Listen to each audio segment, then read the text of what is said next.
Good morning, everyone that is watching this in the UK. Good afternoon and good evening to those that couldn't join me live today, but are watching the replay of this. For those of you who haven't met me before, my name is Heather Prince, and I am a certified relationship coach. And today we're going to look at how do we heal our heart and free our mind. And as you can see on here, my nickname is the Root Master. That's the name of my website that you can see at the bottom of the page. And I'm nicknamed that name because I get to the core root of what's going on. So let's have a look at what we're going to do today. So first of all, for anyone that hasn't come to Lunch and Learn before, very welcome. And for those that have, welcome back. And I want to give a shout out to 3 people that voted for this subject in my Facebook group, Fearlessly Moving Forwards. Susan Gemma, Kayla Conley, and Sonia. I'm not quite sure how you pronounce your surname, Sonia, but you know who you are. And thank you so much for voting for this great subject, which I hope you will learn something from, and the many other people that are drawn to watch it will gain an insight. So let's have a look at the introduction here. Healing from heartbreak is not the same process for everyone. We're all unique, and it varies within the same person throughout their life, in fact, changing from one relationship to the next. I spoke to one woman that said that, her divorce from her first husband wasn't so bad, but after she'd had her second relationship with someone for a few years, when that didn't work out, she was devastated. So it changes, and nobody can tell you with any degree of certainty how long you will need to heal. But there are some ways you can make the process of mending a broken heart into an opportunity to learn more about your wants and your needs. And ultimately, you can use these insights to develop and strengthen your healthy coping skills. And the growth that you experience will help you navigate future relationships with others, as well as the relationship you have with yourself, because I'm a great advocate of starting with self. I call it the selfies, and we will go into that a little bit more. So in the immediate aftermath, just know that it's okay to allow yourself time to grieve the loss of the future that you anticipated that you were going to have. You don't need to jump straight into problem solving mode, because a lot of people think that they do. In fact, doing so when you haven't allowed yourself to fully embody your feelings may make the process more protracted and difficult. Now, in the early days, try to resist the urge to isolate yourself, because sadness, guilt, confusion, and other intense feelings may be overwhelming. Reach out to other people who care about you. To come to terms with the changes in your life, you'll need the support of your family and friends. And a lady that messaged me yesterday said, I'm not near my family. But with FaceTime nowadays, with Zoom, with all of this technology, even if you're not near each other, make sure that you connect. Make sure that you surround yourselves with people that love and care about you. And if you've got friends close by, ring them up and say, I'm not in a brilliant mood, but I need to talk right now, or I need to go out for a coffee, or, what's on at the local cinema? Let's go and see a movie. Whatever it is, make the effort, because if you don't, no one else is going to. It has to come from you. And when you're ready for the next step, here are some do's and don'ts to help guide you through the process of healing. Don't let your emotions rule, and know that the end of a relationship is not a failure? If you agree with that, please comment, send me a heart, give me a thumbs up. If you don't mind StreamYard knowing your name, give it permission. Otherwise, put your name into your message so I know who's watching and so we can interact. And I'm happy to answer any questions if you just comment. So you're not a failure if a relationship ends. Instead, think of it that it was an opportunity for you to learn and grow. I call it a learning curve. It doesn't matter if it was your first relationship or if you've had others before. It doesn't matter. Everyone, whether they're age 20 or age 50, can get to know themselves better and work on improving their relationship skills. You know, we're always learning. Every single day, there's more to learn. And part of the grieving process is feeling angry at the end of relationship. You know, there's 5 stages to grief, and the end of anything starts a grieving process of the future that you believed that you were going to have that's now not going to happen. And you may even be tempted to exact revenge on your ex or fantasize about interfering or in disrupting their life, including their new relationship with somebody else. And remember that hurting another person won't lessen your pain. In fact, it's more likely to make you feel worse and will slow the progress of your own healing. You know, go and punch some cushions, shout and swear. If you like going to the gym, you know, go and get that punching bag going, or maybe local to you, there's a boxing class, but get the anger out. Because if you don't and you suppress it, it comes out into a physical ailment and it will make you unwell. And that's the last thing that we want. So it's time to take self-care. And that is on an emotional, physical, and spiritual level. Each person has their own unique needs in each area, but there are some general acts of self-care that are beneficial for almost everyone, such as a nutritious diet, eating healthy salad, fruit, vegetables, taking regular exercise, even if it's a walk around the block or your local park, or if you're lucky like me, I live near a nature reserve, which is so lovely. Have a social support system and strategies for coping with stress, such as doing deep breathing and meditation. And I've just named just a few there. Most important is to be patient, to be gentle, kind, and giving towards yourself, like you would your own best friend. And it may help to know that the pain of a breakup is not just emotional. Research has shown that people can also feel physical pangs of loss. It, you know, it affects you on a physical level. And that's why, you know, people can become quite unwell with a broken heart. And it's very important that you take that self-care. Now, the big picture is you may also need to work on restoring the big picture perspective, because when you're in a romantic relationship, it may be a central part of your life, but romantic love isn't the only kind that can be nourishing. Continue to nurture relationships with your friends, your family, and most importantly, yourself. If you feel guilt or shame about your role in a relationship that has ended, it may be hard to be a good friend to yourself as you work through these feelings. But keep in mind that practicing compassion towards yourself makes it more likely you're going to attract that kind of energy from others, because like attracts like.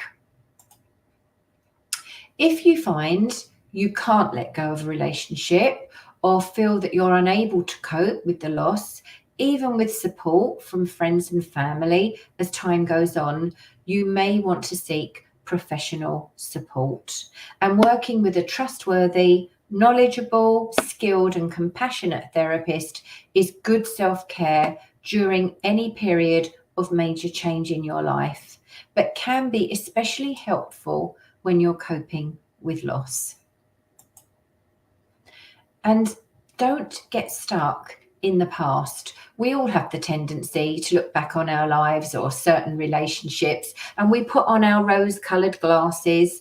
And the effect of rosy retrospection is that you may refuse to see the problems and only focus on the good parts, which you're likely to miss when they're not there anymore. And sometimes both the good and bad memories may feel as though they're playing on an endless loop in your mind. And these intrusive thoughts can slow down the process of healing and can be quite distressing.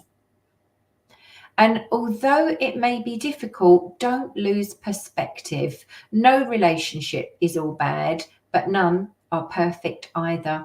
If you're glorifying the relationship or find you continue to put your ex on a pedestal, it may be a sign that you need to give yourself some emotional and perhaps physical distance. For example, you may struggle in this digital age to refrain from checking up on your ex via social media. And if you can't resist the temptation, it may be time to unfriend them or block their profile. And you won't be able to move on with your own healing if you're constantly being drawn back into their lives and thinking about what once was as well as what will never be.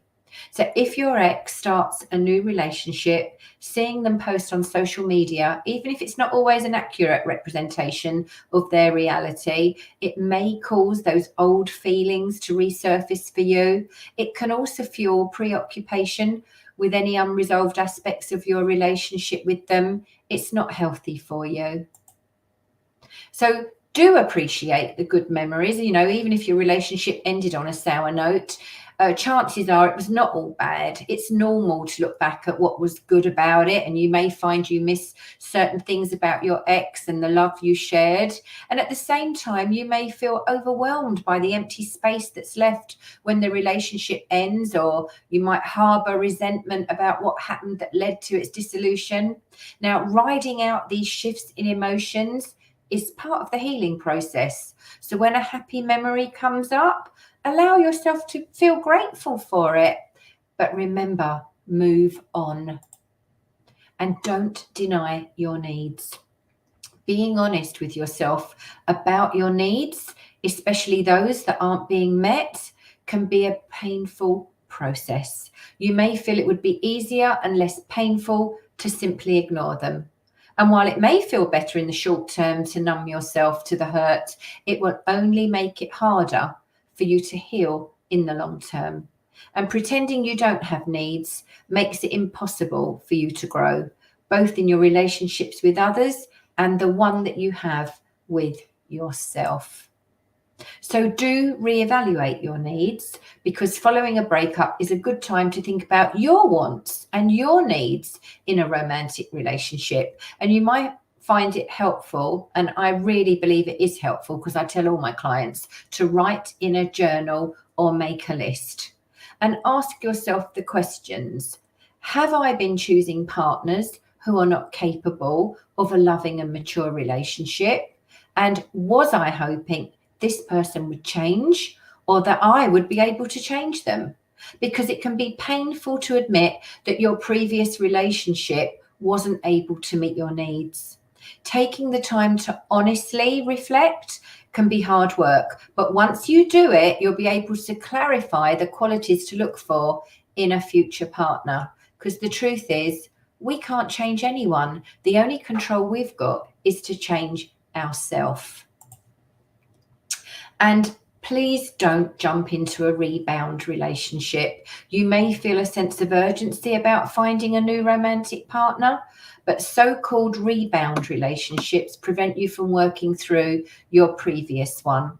Hi, whoever has just said hi, please share your name. And if you've got any questions or anything you want to say, please do comment. So we're talking about reflecting on a relationship that's recently ended, or it might have ended ages ago, because you may end up repeating patterns or making the same mistakes in the next one. And that's why it's so important to focus and work on yourself first before jumping into a rebound relationship.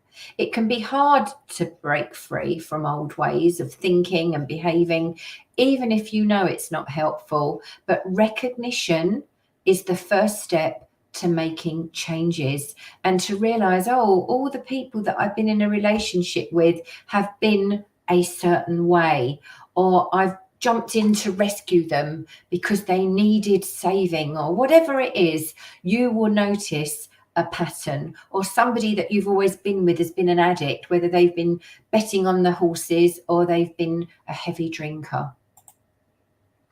So do try again when you're ready. Sometimes people have a hard time coping with being single when they had become used to being part of a couple. And this may be especially true after a long-term relationship ends. I know that myself. I was with my ex-husband since I was just before I was 16. That's 34 years I was with him. So I know, I've been in those shoes. And if you're struggling with your identity as a single person, try to remember that your value comes from who you are, not who you're with. And being on your own gives you the opportunity to focus on yourself. That is not selfish. And it can be hard if you're used to taking care of others. I've got 3 children and they all left home, and I had empty nest syndrome as well. But you get into the groove eventually of focusing on your own needs. And sometimes people who aren't as confident socializing on their own are more comfortable in social situations when they're part of a couple, because it's what you're used to. And others may enjoy being social, whether they're in a relationship or not, but they might resist going out after a breakup. And that tendency to avoid those social situations is often a mix of worrying about seeing an ex-partner or someone you know who might ask about the relationship, combined with wanting to avoid places or activities or people who remind you of your ex. But please, please don't isolate yourself. You don't need to go out on a Friday night if you'd rather stay home reading a lovely book. But do spend time around others. Don't spend all the time on your own. And if you want to go somewhere, just ring up a friend and see if they'll go with you. Now, a great question that people always ask is, what is mindful dating? Do you know what mindful dating is? Because I'm going to share it with you. While you don't have to rush it, you may begin to open up like a flower to the possibility of another relationship as time goes by. Why not? You're worthy of love, aren't you?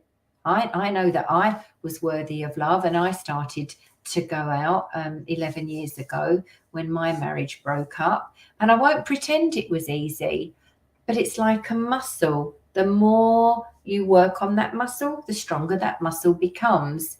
Now, it might be scary to think about falling in love again, especially after you've been hurt. But try to remember that as deep as the pain of a broken heart can be, it means that you experience love just as deeply. I know I did.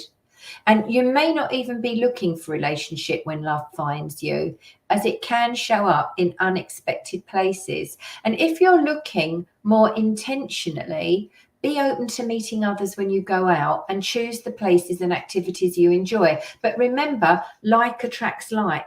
So you need to raise your vibe first and heal so that you meet someone in the same place. If you go out vulnerable and needy, you're going to attract somebody that's also vulnerable and needy. So whether you like joining a rambling walking group or a book group, a sports team, or if you like to spend time in the local library, you're more likely to make positive connections with others and find lasting relationships with friends or even a future romantic partner in a place where you're safe and comfortable, because you're being yourself, and then you'll find the like-minded people.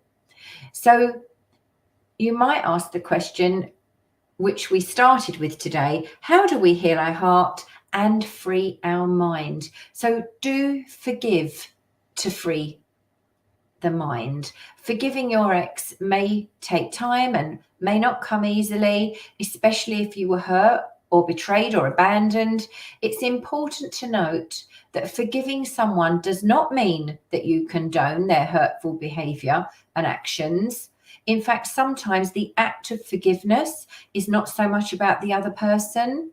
Arriving at a place of forgiveness gives you permission to stop investing time and energy into a person and situation that is no longer healthy for you.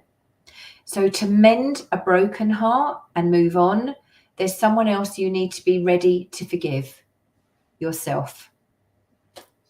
You might find it easier to forgive your ex, but remember that the longest running and the most powerful relationship you'll ever have is with yourself.